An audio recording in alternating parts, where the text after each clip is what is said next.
बीच गुजरात में सूरत लोकसभा सीट पर अजब मामला सामने आया है। इस सीट पर बीजेपी कैंडिडेट मुकेश दलाल को बिना वोटिंग के ही जीत मिल गई है। ये पूरा मामला देश की राजनीति में चर्चा का विषय बना हुआ है। दरअसल इस सीट पर बीजेपी ने मुकेश दलाल को और कांग्रेस ने नीलेश कुंभानी को टिकट दिया था।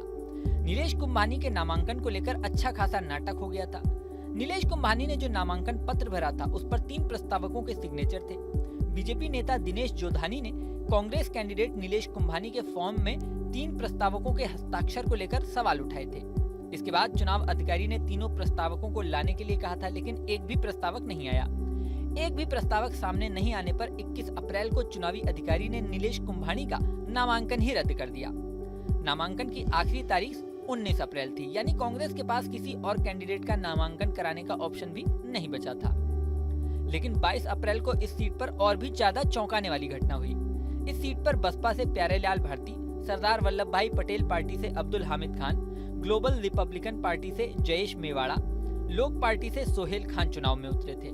साथ ही अजीत सिंह उमट, किशोर डयानी, बरैया रमेश भाई और भरत प्रजापति निर्दलीय चुनाव मैदान में उतरे थे।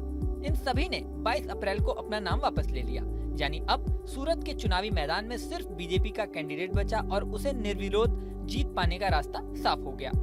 हालांकि राजनीतिक उठापटक यहीं खत्म नहीं होती है।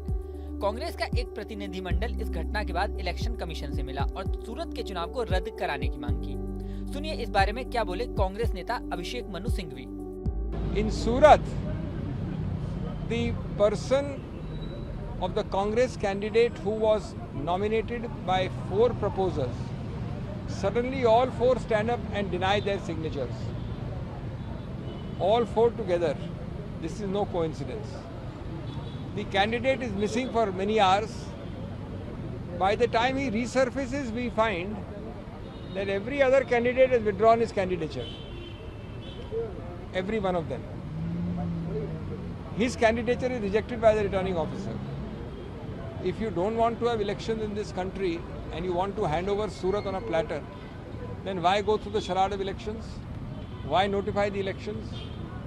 We have therefore requested the Election Commission to postpone the elections in Surat and to redo the elections shortly, to send a clear message that you cannot take advantage of this kind of wrong, undue influence. This is not a case where an election petition will decide the matter later on. किसी भी एक candidate के खिलाफ सारे उम्मीदवारों ने नाम वापस ले लिया हो, भारतीय राजनीति में ऐसा संयोग शायद ही कभी हुआ हो। हालांकि इससे पहले मध्य प्रदेश की खजुराहो सीट पर भी सपा कैंडिडेट का नामांकन रद्द हो गया था, लेकिन उस सीट पर INDIA गठबंधन ने रणनीति बदल ली। एक अन्य उम्मीदवार आरबी प्रजापति को समर्थन दे दिया। लेकिन सूरत में कांग्रेस कैंडिडेट का नामांकन रद्द होने के बाद बाकी कैंडिडेट भी पीछे हट गए, जिससे ये विकल्प भी खत्म हो गया। अब इलेक्शन कमीशन कांग्रेस की डिमांड पर क्या एक्शन लेता है, ये देखने वाली बात होगी। बता दें कि गुजरात में 26 लोकसभा सीटें हैं और सभी पर तीसरे राउंड यानी 7 मई में मतदान होने हैं।